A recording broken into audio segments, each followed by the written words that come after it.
안녕하세요. 포인트원 치과 원장 원기욱입니다. 오늘은 여러분들과 치관 확장술이라는 술식에 대해서 나누고자 합니다. 치관 확장술이란 여러 가지 이유에서 예를 들면 치아가 있으면 머리 쪽에 충치가 아닌 뿌리 쪽에 충치가 있을 경우에 잇몸 아래에 있는 충치 부분을 노출시키기 위해서 잇몸을 낮춘다던가 아니면은 실질적으로 치아 자체가 많이 마모가 됐던 아니면 선천적으로 좀 짧던 그런 경우에 크라운을 씌우기에는 너무 치아 자체가 짧고 그런 경우에 인위적으로 우리가 잇몸을 낮추는 그러한 경우가 있을 것 같습니다. 그 외에도 다른 이유가 있지만 대표적인 이유 두 가지는 그런 걸 것 같고요. 그래서 오늘 환자분은 증례를 보면서 말씀을 드리겠지만 치아 자체가 많이 마모되고 짧아서 이거를 실질적으로 윗니에 해당하는데 윗니를 아래쪽으로 좀 길게 만들기도 어려운 그런 상황. 그렇다면은 이 길이 자체를 보존하면서 짧은 치아를 길게 만들 방법은 잇몸을 위로 올려서 치아 길이를 길게 만드는 방법밖에 없기 때문에 이런 경우에 치관 확장술을 시행을 합니다. 잇몸이 길게 있는 경우에는 단순히 잇몸 절개만 해서 잇몸만 잘라서 여기에 있던 잇몸을 잘라서 이렇게 길게 만드는 단순한 경우도 있지만 실질적으로 이 잇몸 아래는 뼈가 또 있기 때문에 잇몸만 단순히 잘라서는 다시 잇몸이 자라오른다던가 아니면은 염증이 일어날 수 있기 때문에 그 아래에 있는 뼈도 동일하게 위쪽으로 갈아서 조금은 올려주는 술식을 병행하기도 합니다. 골삭제를 병행하기도 하죠. 그러면은 환자의 증례를 보면서 말씀드린 게 좀 더 이해가 쉬울 것 같아서 환자의 증례를 보도록 하겠습니다. 사진 자체가 약간은 오른쪽으로 치우쳐서 찍어지긴 했지만 이분의 정상적인 보통 교과서에서 말하는 이세팅 라인이라고 하는 아름다운 치아 선을 가상해서 그려보자면 이렇게 약간은 웃는 듯한 선이 되어야 되고요. 그냥 딱 봐도 지금 이 치아가 짧은 거를 느끼실 겁니다. 정상적인 분이시라면. 원래 치아 길이는 적어도 이것도 약간은 짧아 보이지만 지금 이분은 앞니도 벌어지고 해서 여기도 떼우고 한 상태고요. 이렇게 해도 약간은 좀 뚱뚱해 보이는 앞니가 되긴 하지만 이 정도. 그리고 옆에 측절치라 불리는 이 치아는 요거보다 조금 더 길어지는 정도. 치축도 조금은 제가 볼 때는 틀어져 있고 그렇습니다. 그래서 이쪽 부분은 조금 지금 잘 안 보이긴 하지만 이렇게 조금 짧게 앞니보다는 이렇게 돼야 아름다운 치아 선입니다.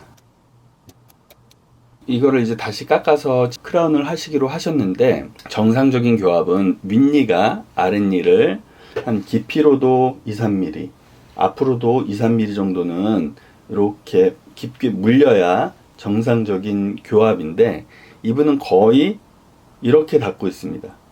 여기서 더 길게 늘리려면 이 치축을 유지하면서 이쪽으로 내려갈 수는 없습니다. 아랫니 때문에. 그렇다면 방법은 약간 밖으로 뻗어지면서 길게 만들 수밖에 없는 그런 상황이에요. 그렇게 되면 앞니가 튀어나와 보이고 예쁘지 않아 보이게 되겠죠. 이런 경우에 물론 아래로도 조금 내리긴 하겠지만 이 치아 자체를 길게 하기 위해서는 아래로 내릴 수는 없기 때문에 잇몸을 위로 올려서 치아를 길게 하는 치관 확장술이 필요하게 됩니다. 색깔을 좀 바꿔볼까요? 아래로 많이 내릴 수 없기 때문에 이 정도는 아마 내렸을 거라고 생각이 되는데요. 이미 지금 이분은 치료를 어느 정도 하신 분이기 때문에 한 2mm 정도. 지금 제가 이 마우스라 좀 예쁘게 못 그리는 점은 이해해 주시고 그냥 대략 이렇다라는 정도만. 여기도 마찬가지 위로, 여기도 조금은 이렇게 잇몸선을 이런 식으로 바꾸는 거죠. 위쪽으로. 근데 잇몸만 자라있고 만약에 뼈가 여기 있다면 뼈는 그대로 있는데 잇몸만 자라있다면 뼈와 잇몸과의 또 길이가 이제 바이올로지컬 width 둘 중에 하나인데 정확히 지금 기억이 안 나지만 2에서 2.5mm 이렇게 봅니다. 저희가. 그래서 이 폭을 유지하지 않으면 이거를 침범해서 잇몸이 뼈랑 더 근접한다던가 이러면 잇몸에 염증이 일어나기 때문에 그런 점을 고려해서 잇몸을 자르고 치관을 확장해야지, 그렇지 않고 침범해서 크라운을 만들면 잇몸에 지속적인 염증이 난다던가 부작용이 나타나게 됩니다. 그래서 뼈는 여기 있는데 잇몸이 이만큼 자라나서 이렇게 덮은 경우에는 단순히 잇몸만 자르면 되지만, 이분은 실질적으로 여기 파란색 선 있는 쪽에 이 정도의 뼈가 있기 때문에 치조골 삭제를 동반해서 뼈도 낮추고 잇몸도 잘라서 낮추는 그러한 병행술식을 이용을 했고요. 옆에서 본 모습입니다. 보면은 이쪽으로, 여기는 조금 공간이 있어 보이지만 여기는 거의 치아끼리 끝이 맞닿아 있는 교합이고요.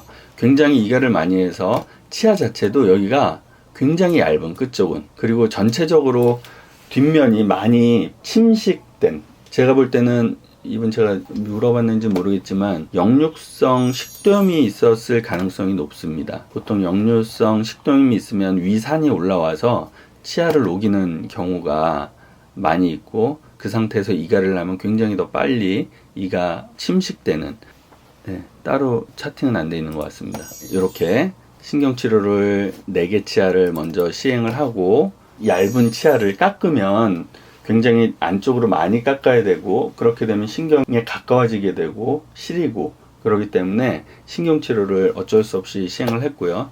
신경치료를 하고 나서 먼저 잇몸을 좀 잘라 놓은 상태에서, 이렇게 잘라 놓은 상태에서 이 사진과 같이 이렇게 열고요. 열어서 요 정도 자른 지금 상태고, 잇몸을, 여기에 이제 보이는 것들이 뼈입니다. 치조골.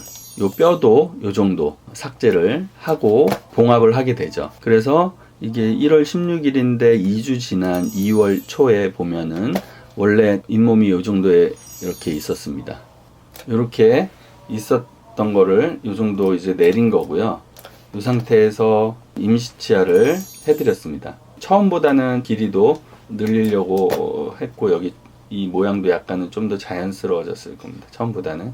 임시치아고요. 이게 최종 보철물은 아니고 잇몸이 아무는 동안 하기 위해서 임시치아를 이렇게 해드렸습니다. 이 상태에서 이렇게 임시치아를 해드리고 잇몸이 아물기를 기다리고 한 달 정도 기다린 상태인데요. 잇몸이 지금 이렇게 잘 모양을 잡고 있는 상황입니다. 앞니만 찍은 교합이 없지만 윗니가 다르면서 아랫니도 이렇게 올라와 있는 그런 형태였던 것 같습니다. 그래서 더욱더 윗니가 짧아지고, 윗니 쪽에 유산이 많이 가서 접촉을 해서, 보통은 이제 위 역류를 하면은 앞니 이 설면 뒤쪽이 닳던가 어금니 씹는 면이 닳던가 그러신 분이 있는데, 윗니가 닳아가니까 아랫니는 닿기 위해서 여기가 점점 닳아가면 이 끼리는 서로 닿으려고 계속 위로 올라가는, 정출되는 힘이 있기 때문에 아랫니가 계속 더 위쪽으로 정출되지 않았을까 생각이 됩니다. 아마도 필요하면은 아랫니를 조금은 성형하는 성형이 필요할 것 같기도 합니다. 그리고 약간 삭제를 하면 조금 더 이 위의 치아를 길게 만들 수 있기 때문에 조금은 삭제를 할 수도 있지 않을까. 그거는 아직까지는 제가 환자분을 다시 봐야 될 것 같고요. 해서 이렇게 해서 마무리를 했습니다. 오늘 치관 확장술에 대해서 여러분들과 함께 나눴고요. 보시고 좋다고 생각하시면 좋아요, 구독 꼭 부탁드리겠습니다. 감사합니다.